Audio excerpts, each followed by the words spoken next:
तो क्रिकेट की तारीख में कुछ फास्ट बॉलर सिर्फ विकेटें नहीं लेते बल्कि बैटिंग की तकनीक, सब्र और जहनी मजबूती को भी चैलेंज करते हैं। इस तजियारी बहस में दो गैर मामूली नाम सामने आते हैं। एक था पाकिस्तान का मोहम्मद आसिफ और दूसरा था इंग्लैंड का जेमी एंडरसन।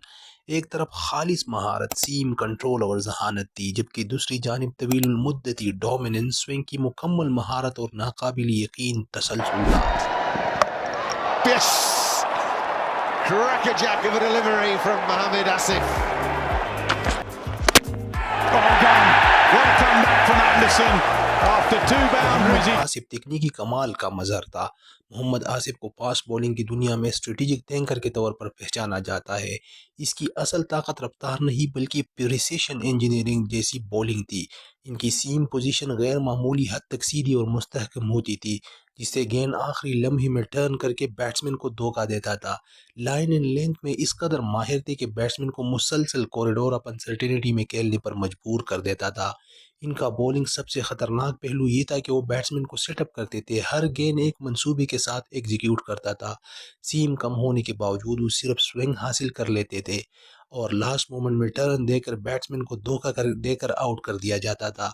23 टेस्ट मैचेस में 106 विकेटें, सिर्फ 24 की औसत जाहिर करता है कि वो ख़ास तौर पर टेस्ट क्रिकेट में एक इलीट ऑपरेटर थे। ताहम इनका कैरियर तसलसल से महरूम रहा, जिसकी वजह से इनकी सलाहियत मुकम्मल तौर पर आश्कारा न हो सकी। Bowled in off the inside edge. What a good ball. Yes, got him. First, Pakistan have something special. This is why Inzamam wanted to bowl first. Oh, look at that. You might say दूसरी that तरफ Peter Jamie Anderson swing का बादशाह था और मुस्तकिल मिजाजी का एक मुकम्मल अलामत था। जेमी एंडरसन को जदीद टेस्ट क्रिकेट का सबसे परफेक्ट बॉलर माना जाता है। वो सीम और स्विंग दोनों को हालात के मुताबिक इस्तेमाल करने की सलाहियत रखता है। इनकी लॉन्गिविटी हैरान कुन थी, एक दहाई नहीं बल्कि 2 दहाइयों तक आला सतह पर कारकर्दगी। वो मुख्तलिफ पिचेस और क्लाइमेट में खुद को एडजस्ट करने की गैर मामूली सलाहियत रखता था। नई और पुरानी गेंद दोनों के साथ इक्वली इम्पैक्टफुल था।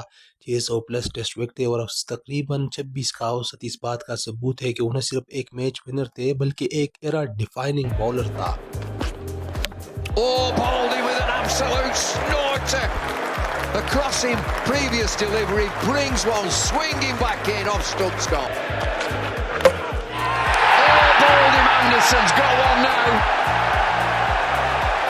and they roar again for this great. तकनीकी ज़ाविये से देखा जाए, यानी सीम प्रेजेंटेशन, सब्टल मूवमेंट और बैट्समैन को जहनी तौर पर आउट प्ले करने की सलाहियत, तो मोहम्मद आसिफ एक रेयर क्राफ्ट्समैन थे। इनकी बॉलिंग एक फन थी जहां पर हर डिलीवरी एक कैलकुलेटेड ट्रैप होती थी। Mohammad Asif into his third over. That's chipped in the air, should be taken. It's off the leading edge. Yuvraj goes, Shoaib Malik the captain making no mistake. दूसरी तरफ Jamie Anderson न सिर्फ skill में आला है बल्कि उन्होंने इस स्किल को फिटनेस, टाइम और एडाप्टेबिलिटी के साथ कंबाइन करके एक मुकम्मल लेगेसी बनाई थी। वो सिर्फ साजगार हालात के बॉलर नहीं थे बल्कि इवोल्यूशन के साथ खुद को बेहतर बनाने वाले खिलाड़ी थे।